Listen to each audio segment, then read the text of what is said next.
Hi எல்லாருக்கும் வணக்கங்க. உடம்பு முடியாததுனால ஒரு சின்ன கேப் ஆயிடுச்சு. இன்றைக்கி ஜீரோ ஆயில் லஞ்ச் சீரீஸில் என்ன லஞ்ச் பண்ணியிருக்கேன் அப்படிங்கிறது ஒரு ஃபுல் வீடியோவாக ரெசிபியோடு பார்க்கலாம்.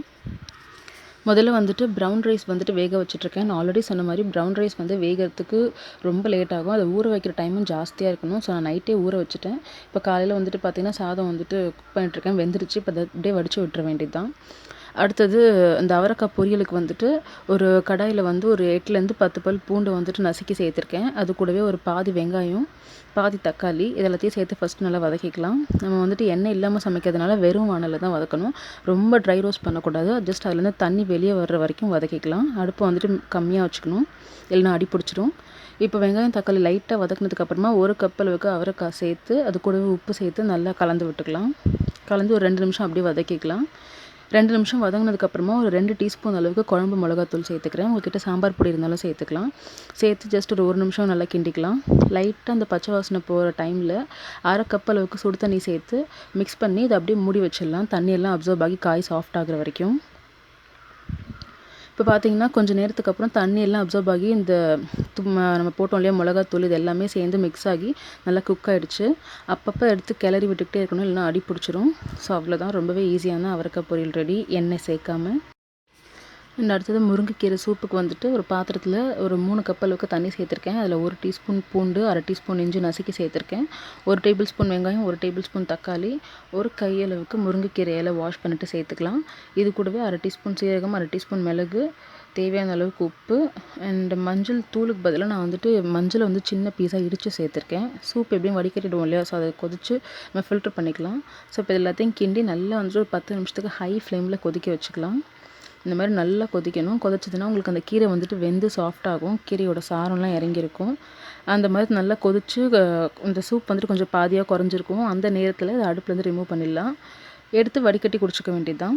ஸோ அடுத்து வந்துட்டு பார்த்திங்கன்னா முருங்கைக்கீரை பருப்பு பண்ணுறதுக்கு அதே குக்கரில் ஒரு 3 டேபிள் ஸ்பூன் அளவுக்கு பாசிப்பயிரை வந்துட்டு ஊற வச்சு வச்சுருந்தேன். அதை சேர்த்துக்கிறேன். 1½ கப் தண்ணி சேர்த்துருக்கேன்.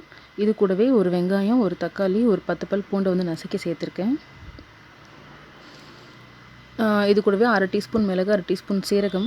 இது வந்துட்டு நம்ம கடைய போகிறது கிடையாது, அப்படியே கூட்டு மாதிரி செஞ்சு சாப்பிட போகிறோம் சாதத்தில் போட்டு. இப்போ இது கூடவே ஒரு அரை டீஸ்பூன் அளவுக்கு மஞ்சள் பொடி சேர்த்துருக்கேன். ஒரு 2½ கப் அளவுக்கு முருங்கைக்கீரை அப்ராக்சிமேட்டாக. ஸோ முருங்கைக்கீரையை உருவி வச்சுருப்போம் இல்லையா, அது நல்லா வாஷ் பண்ணிவிட்டு சேர்த்துக்கலாம். சேர்த்து நல்லா கலந்து விட்டுக்கலாம்.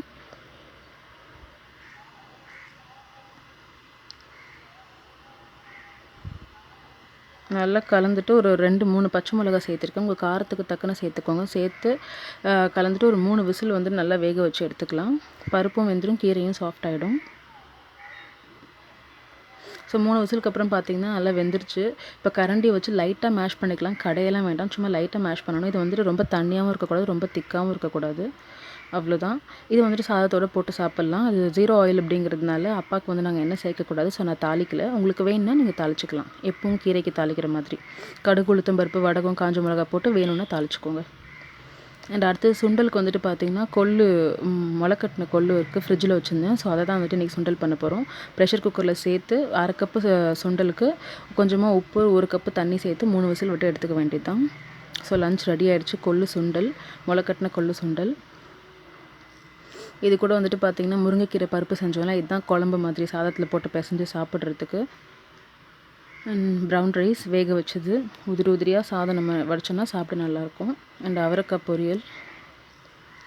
இது கூட வந்துட்டு பார்த்திங்கன்னா கட்டாயம் அப்பாவுக்கு வந்துட்டு ஃப்ரூட்ஸ் வைக்கணும்னு சொன்னாங்க. ஸோ ஜூஸாக கொடுக்கக்கூடாதுன்னு சொன்னதுனால ஆரஞ்சும் சாத்துக்குடியும் உரிச்சு வச்சுருக்கோம், சொலையாக அப்படியே சாப்பிட்றதுக்கு. அண்ட் இது கூடவே ஒரு மாதுளம்பழம். முருங்கைக்கீரை சூப் நம்ம பண்ணுவோம்ல, அதை வந்து கம்ப்ளீட்டாக ஃபில்ட்ரு பண்ணி கிளியர் சூப்பாக தான் கொடுக்கணும். ஸோ ஃபில்ட்ரு பண்ணி வச்சாச்சு. அவ்வளோதான், இன்றைக்கி லஞ்ச் ரெடி. இது வந்துட்டு எங்கள் அப்பாவுக்கு கொடுக்கறதுனால ஹார்ட் பேஷண்ட்டுங்கிறதுனால எண்ணெயே சேர்க்காமல் செஞ்ச லஞ்ச். யாருக்காவது எண்ணெயே சேர்க்காமல் சவுத் இந்தியன் ஸ்டைலில் லஞ்ச் சாப்பிட்ணும், ஆனால் எண்ணெய் சேர்க்காமல் எப்படி செய்யறதுன்னு தெரிலனாக்கா நீங்கள் இந்த மாதிரி ஃபாலோ பண்ணிக்கலாம். ரொம்பவே ஹெல்த்தி அண்ட் டேஸ்டியாக கூட இருக்கும். ஸோ கண்டிப்பாக ட்ரை பண்ணி பாருங்கள். தேங்க்ஸ் ஃபார் வாட்சிங்.